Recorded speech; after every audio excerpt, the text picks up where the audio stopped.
Okay, let me ask you this: when you're building, when you're building chase cars, or you're building um, Gator Fitness, what is the number one thing you have to do to get people on board and to show up and to be accountable and um, to just to just join the damn team? What do you got to do? I What do want, you think you? What do you think? I think, I know that I'll work just as hard as I won't ask them to do anything I wouldn't do. You know what I'm saying? Right. And I always understand. Am I difficult to work for? Absolutely.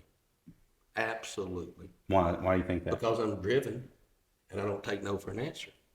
If we make a mistake, I want to know why we made the mistake. And I need to know why.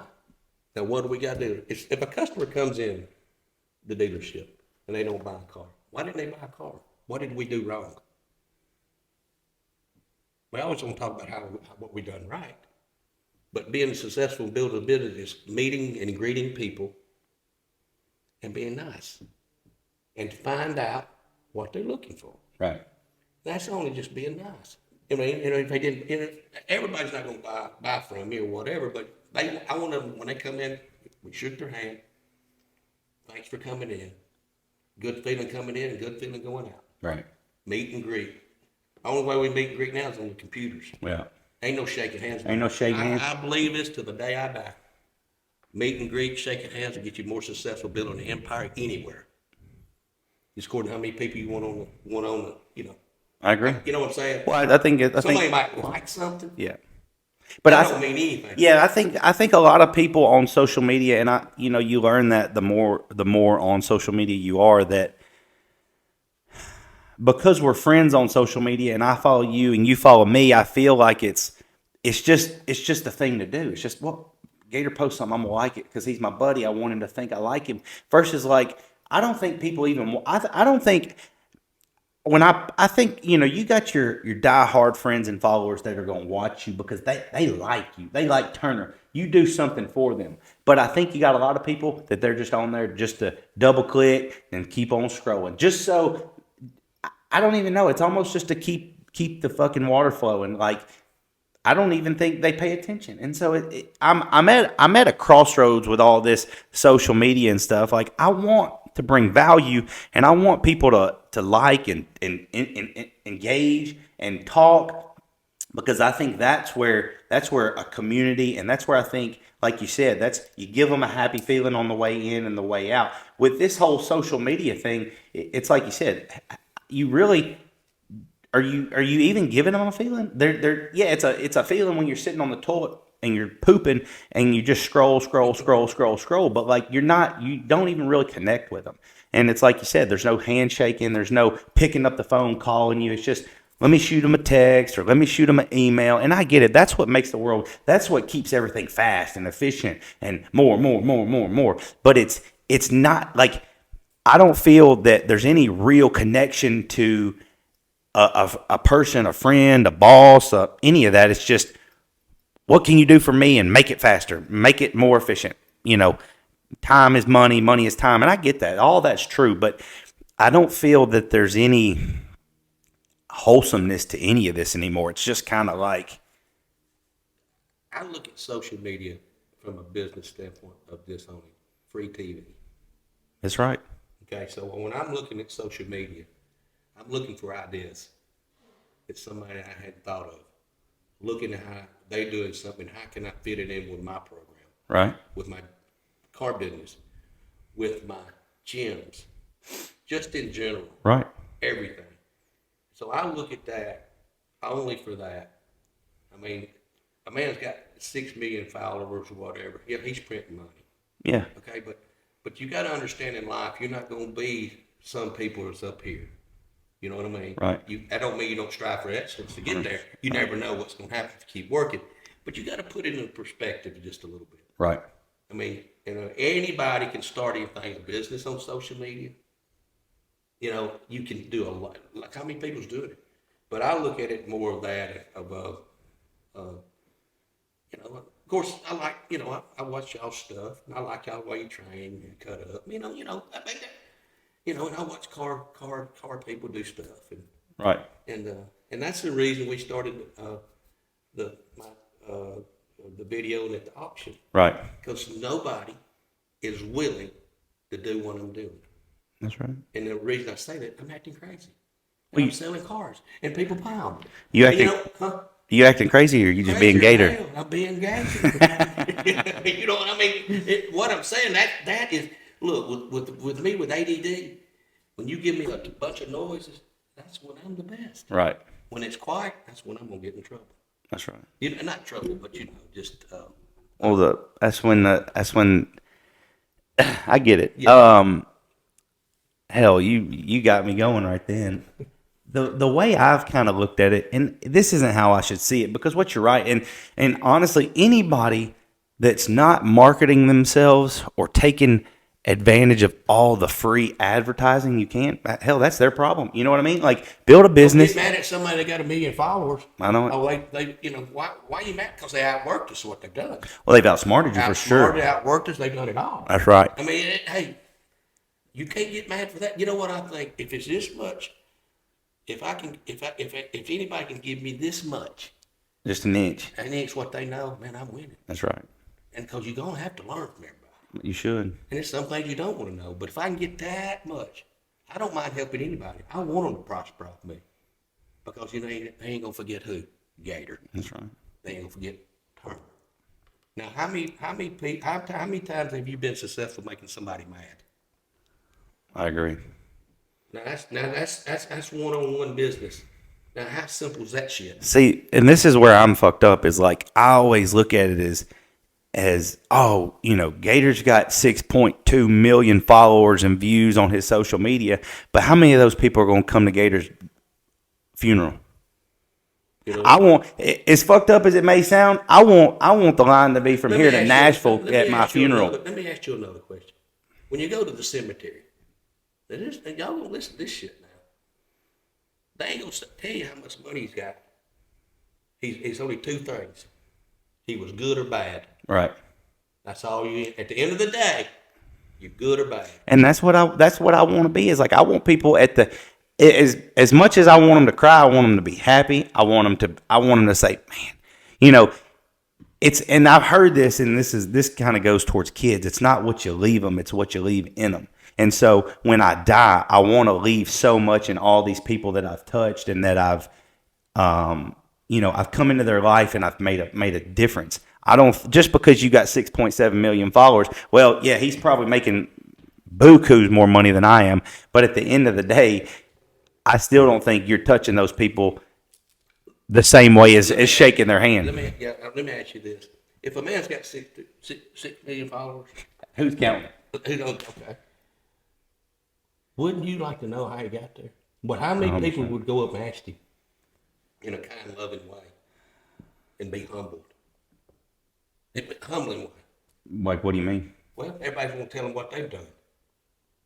I've done this, I've done this, done this. Why don't you just go and carry on the conversation, see what you don't even ask you, see what kind of guy he is first. Well, that's what I love to do. But you understand what people try. They're trying to find a shortcut. It ain't no shortcut. You know what it is? WORK. Okay. Yeah. Work. I mean, I ain't trying to be a smart ass, but that is the bottom line. Well, you are a smart ass. Good. I'm glad I'm here. Well, hey, what's an overnight success? You ever met one? No. What does it take? Luck, I guess. I do think there's some luck in business. I don't think that majority of it's luck. I've seen some people get lucky and like, God, how the hell they do that? You know what? When you work, luck happens. You make good luck. Well, that's like you said, when you're working all the time. What's bad comes from working all the time. And I believe that. I say that all the time. If I'm busy working all the time, only thing that's going to be bad from that is I might not get to spend as much time with my kids. Now, that's a big deal. For some people, it's more of a deal than anything. But at the end of the day, that lifestyle that you can provide them or provide yourself is... And I'm going to say something. You might disagree, but I'm going to lay this shit out here hard as I can. 3 things in my belief. God first. Business second. Kids third. Without God, you ain't got nothing. Without a business, you ain't gonna be able to take care of them kids. I don't care what anybody thinks about that. That's my belief. I believe that. I mean, you know what? Think about it. I do think everybody's got a way they see it, but I agree. I'm on board. Look, you missed little Johnny's baseball game. You think he's going to be an All-American? How, And little Johnny's going to do this. Little Johnny's going to do this. how's he gonna get some cleats and a new bat? How little Johnny going to get to college? How's he gonna get to the baseball game? Little Johnny going to have somebody drive him, right? You get what I mean? I get what you're saying. I'm just trying to, but like you talk about me building the business. Right. It's real simple. It's one-on-one. You don't need no graft or studies or whatever. I know it. I had a guy ask me one time, this will blow your mind. I'll give you $1 million to buy cars with. You know what I told him? What? I can't buy but one at a time and sell one at a time. I don't need $1 million. I'd get in trouble. What do you say? He couldn't believe it. It's the truth. I can buy one and sell one. I couldn't buy $1 million worth of cars when I first started. Right. Everybody might have called me stupid. No, it was a blessing I didn't do it. That's right. Because you know what? I've been working for him. That's right. You see? That's right. One-on-one. You look at the big money, or you just look at the process you got going on. I agree. When you talk about the big money,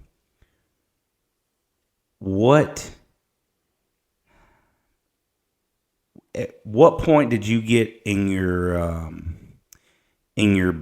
building your business? We'll say chase cars, not the gym business, because I know that's more of a hobby project for you. But at what point did you get going so good at? Because the thing is, Gator's like me in the car business. I'm not going to say I'm a guru or anything, but he's niched himself in the car business where he knows what cars to buy and he knows what people he's selling those cars to. You're not buying Cadillac Escalades and sitting them on your lot. And there's a reason for that, and that's, you don't have to tell that, but you're buying, and I love it when you tell me this all the time. Just throw it out there. I'm going to tell them anyway. Well, you say, I'm buying under $10,000. More people can buy a $10,000 car than man buy a $100,000 or $50,000 car. Right. People. And and tell this, the margin of profit in that. It's okay. I don't mean in your cars. I mean the profit margin on the $10,000 cars versus the $80,000 cars. Better than 10,000. But it's like you said, there's only a percentage of people that can buy that $80,000 car. What I did was turn with my business that I learned from my dad. Again, we talking about it. I don't know. I love it. I mean, I want you to tell me everything Daddy said so I know. I never forget. He worked at a plant for 30 years, and he retired. Didn't know what he was going to do, so he got the car business. So he had a floor plan and line of credit and everything. He said, I'm gonna go and pay him off, and I'm just gonna finance them myself. Well, he became his own bank. Okay. And that's when you asked me when did I know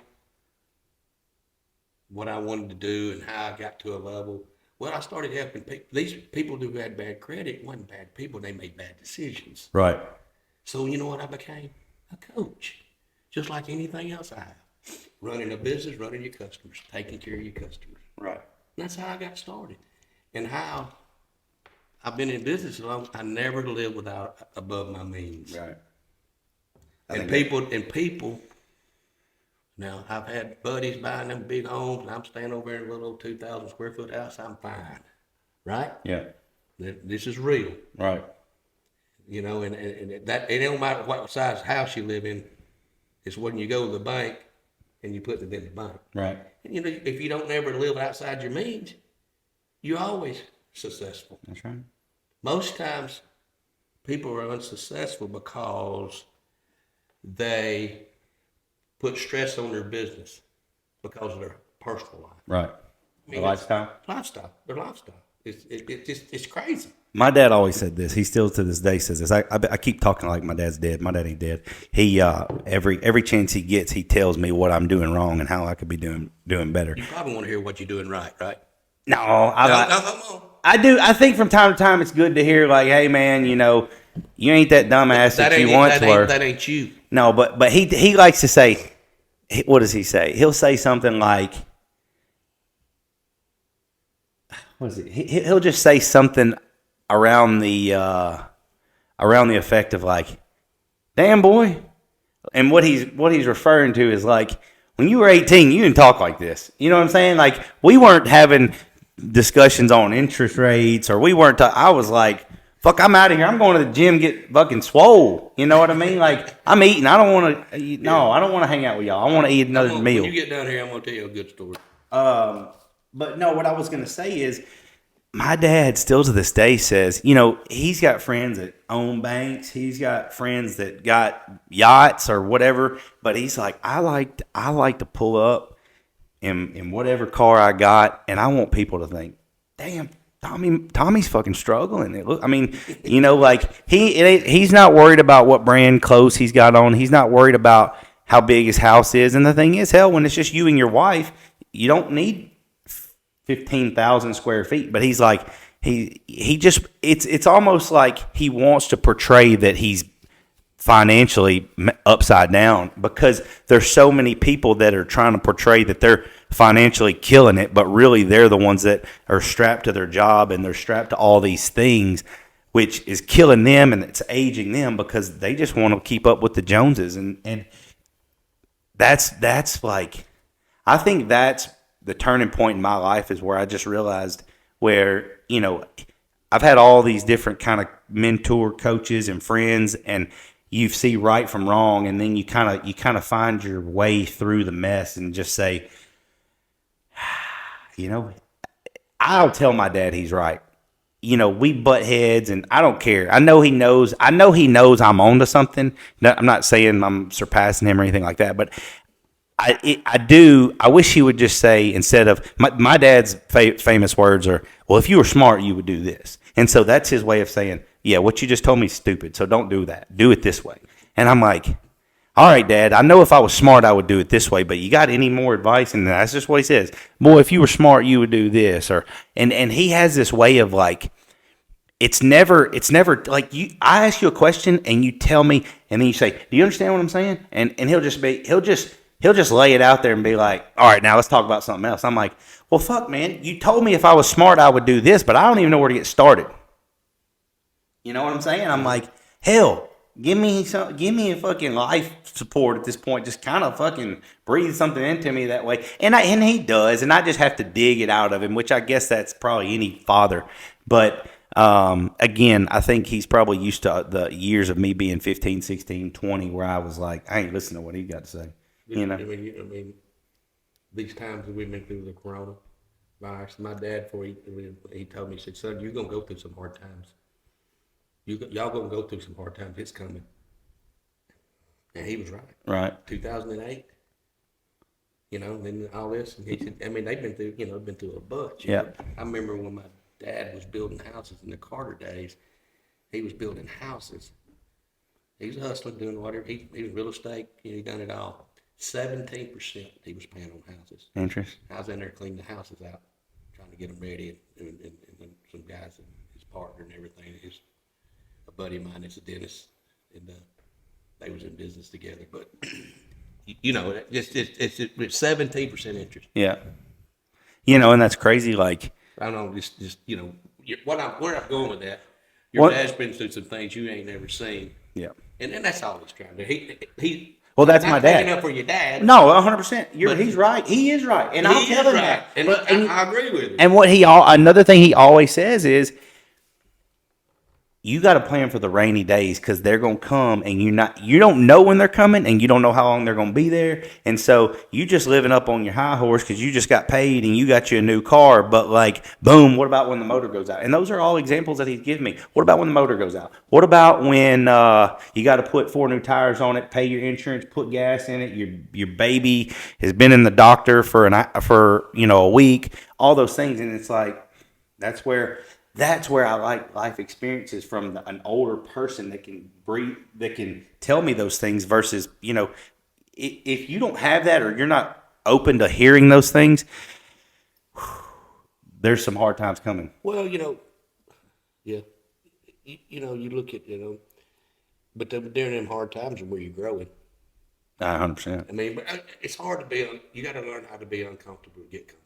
Well, I You know, think everybody says that, influence or whatever, but saying it and it happening, it's a big deal. People say it just recklessly. I think that the hard times are, yeah, that's where you grow and that's where you get taught a lesson.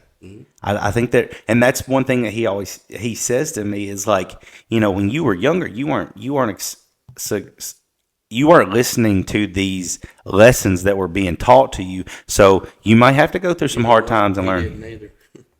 Your dad didn't either. That's why, when you're talking about Yeah. where's it going to be in generation to generation, Yeah, well, you're going to be that kind of dad. that's right. And, So, he, and and then your daughter's going to say, why is he acting that way? All right. Why is he being so negative? So you can take it as it's a great, God, here's what I believe. God's giving you a test. And you got to figure out how you're going to pass them.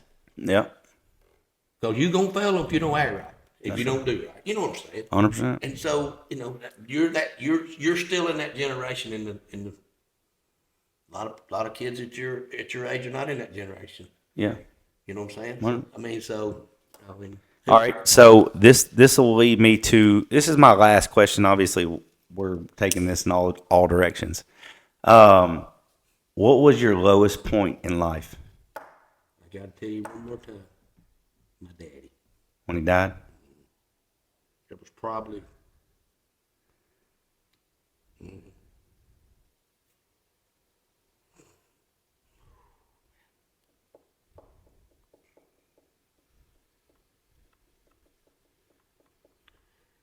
I lost my mentor. He taught me since I was 5 years old. And I was lost. No, you're good. I love it because I feel that. I know so many people that have lost. You'd be a tough guy. Ain't no tough guy. Yeah. Hey, what a smart man.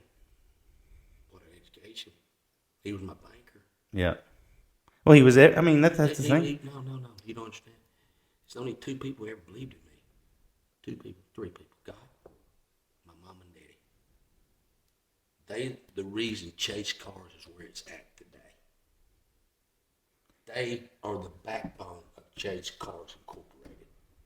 They loaned me, I'll tell you the whole story. Loaned me $20,000 one time, paid him back. Okay? Come back, loaned me 50. Paid him back. And I went back to him, I was trying to turn the business around. I went in there and talked to him a little bit and said, Dad, I need 50 more thousand. Be sitting at the kitchen table. I'll never forget it. Like right now. My mama's sitting on the other side of the table.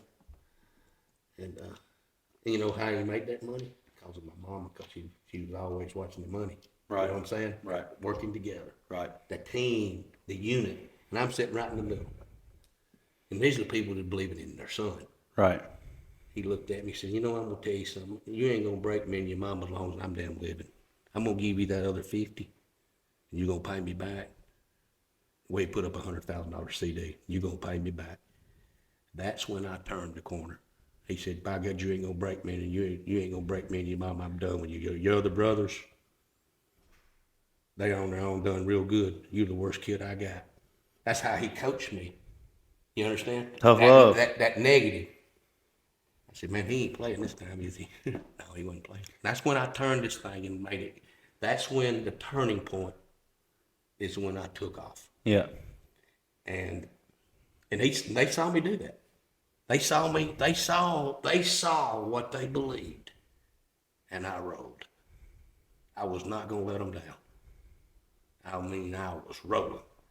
He said, then he got to the point, son, you need to slow down and get a little reckless. I mean, seriously, he said, you did too reckless. I said, Dad, that's what you told me to do. He said, I don't know what I want to do. I said, well, hell, you created me. Right. you would have started it. I didn't ask for this, but that was the lowest point. One of the lowest points, when because he was, you don't understand, I never made a decision without calling him. Right. Real estate. Yeah. I threw him on real estate. Right. People want to sell something. Dad, I got this buddy over here want to sell a house. You want it ready? Yeah, where am I going to go? I go pick him up, right? Yeah. It was kind of working unit, you know. Right. And he had a car business, would never let me work with him. Never. He had a car business, a great car business in muscle shows, and wouldn't let me do it. Nope, you can't do it. You're going to do this, you're going to do it on your own. He finally told me before he died, I said, why you ever let me do it? He said, you know what, son? I know you'd be good and I'd hindered you. You need to be on your own. He done me a favor. And today, I bought his old car lot back after 30 years. Full circle. Full circle. But he was that kind of guy that everybody, my dad was the kind of guy that if he wanted anything to praise, they called Buford Gates. They called him Big Gator. Yeah. He was that kind of guy. So that was a low point. And then, you know, my mom. Tell me this, how'd you get through the low point? Went to work, focused on work, focused on what he'd want me to do. Did you cry every day? No. He didn't believe in that crying shit. You know what I'm saying? I believe it. I mean, he just, you know, he wasn't, I mean, he wasn't that tough, but he just, I'm just saying, it bothered you every single day. Today it does. I believe it. Today. I ain't never over it. Just, I'd take one more ass chewing. I was going to say, how much money would you put up Everything. to get an hour with him? Everything. I can do that again. No problem. No problem. Guaranteed. That's cool. You know, I mean, you know, that ain't no bullshit. I'm telling you now, man, that ain't no bullshit. Because you know what? It's, you know, and I always said this with my kids. I always tell them I love them. I always will. My dad never told me he loved me. He loved all of us. He was from old school. How he was raised. You know what I mean? Yeah. He was tough love, but you know, but he was a class act. I want to ask you one more question about your dad, and then we're going to wrap this up because, I mean, we could talk for days. How many times did you see your dad cry? And I don't ask this question. I tell you, when my mama was in the hospital, he was teared up. He said, son, I don't know if something happened to my mom. He teared up a little bit. And I said, ain't no big deal, Dad. Ain't no big deal. I don't even know how to make no coffee. That's it. You know, simple things, just a cup of coffee. He went, my mama, I mean, he was not. How old were they when they got married? Shoot, I don't know. They was married 50-something years. When they got together, do you know? I don't even know. 50 years. But that's just like, you know, my mom didn't have a mom, but she raised 3 good boys. Right. You know what I'm saying? You know, people don't have mamas and daddies, you know, and that kind of stuff. But you know, that was you know, that was a low point. My mom too. But you know, you got to quit being selfish.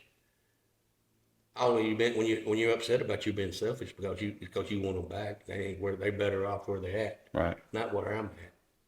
So and I believe that. I mean, do you feel? I know you do. I just want to hear you elaborate on this.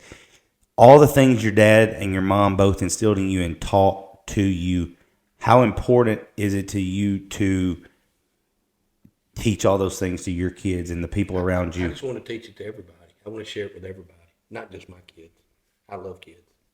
You understand? I want to share it with you. Yeah. You want to share stuff with me. Everybody wants to share something. I want to be known by the guy to do the right thing, and he'll help you. And what's wrong with that? And there's nothing. If I can help a guy better his business, I am. Because that ain't competition to me. That just means I've got another connection, another source of something he might say. You know, people being competitive is not being mean. Right. It's being smart. Well, I say this as far as helping people. You know, I've had a lot of people help me, and I've had a lot of people that I've helped. You know, my biggest thing is like what I love to do is we're just going to use Brian for example, and I'm not going to tell all the stories about him or anybody, but like before me, Brian didn't know you.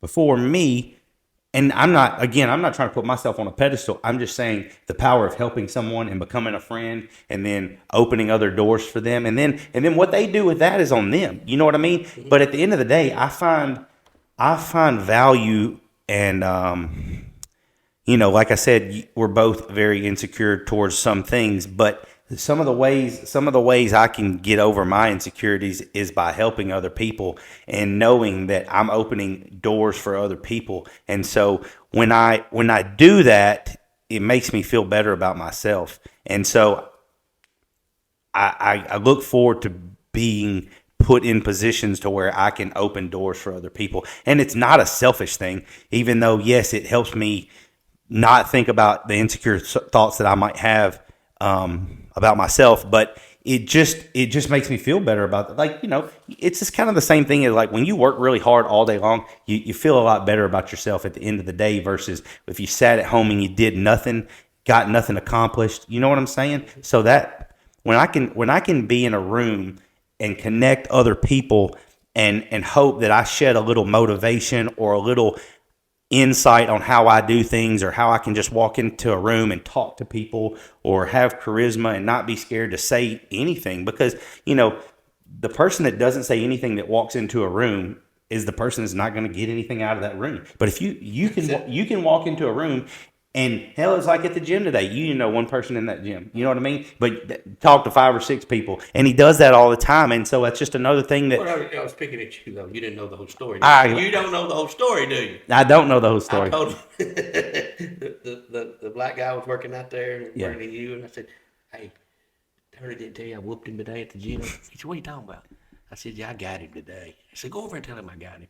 I said, tell him a 58-year-old man wore his ass out there. And the guy said, 58? I said, yes, sir. I said, I thought you was 40, but go over and tell Turner he probably wished I was 40 today instead of 58. What'd he say? He just laughed. That's what I was doing for you. I get it. But you were cutting up with the guy at the front desk, too. Yeah, I was getting information. Learning. Learning, being nice. That's the same thing. Learning what they do, how they do it, and sharing with it. And share it. They're like, just think of you being a coach. You're dealing with a lot of feelings. Oh my gosh! But no, it ain't a bad thing. It's not a bad thing. But listen, I feel like people. But let me tell you this right here, Turner. I want you to look at this in one more way. Not on this. I ain't trying to do it on the podcast, but I'm gonna tell everybody this. All right. How many people get up every morning and want to change something about yourself? I can't answer that question. Everybody. Do they? Everybody. Do they want the way they look? Do they want to change? Do they want it changed for them, or do they want it? They don't want it changed, but they don't know how to change it. That's where a coach comes in. Well, yeah, you know what? And you know what? You got to find the hot button. I'm just telling you. I know because everybody's a bodybuilder. Everybody wants to change something on their body. Yeah. But I'm saying you do a great job. You got a great. I'm not saying. I'm just saying that you're very God-given talent that you got. You know that. I don't know if it's God-given. I've worked really hard to get it, but you're right. I've had some luck. Let's put it that way. Well, I tell somebody all the time, so God give me the best gift.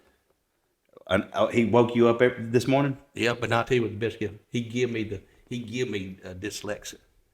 That's the best gift he ever gave me, and he give me work ethic.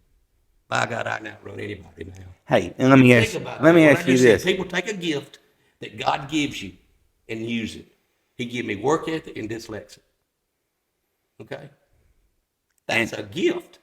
Why? And everybody, why? That's what's made me. It's a chip on your shoulder. It made me, yes.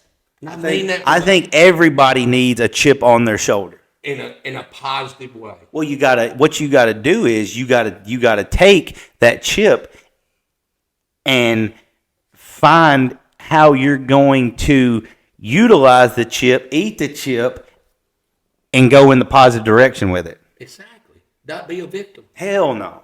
And I think we all get victimized. We think we're a victim. We ain't no victim. You're only a victim when you go to jail or something. You're not jail, but you know what I'm saying. Right. So.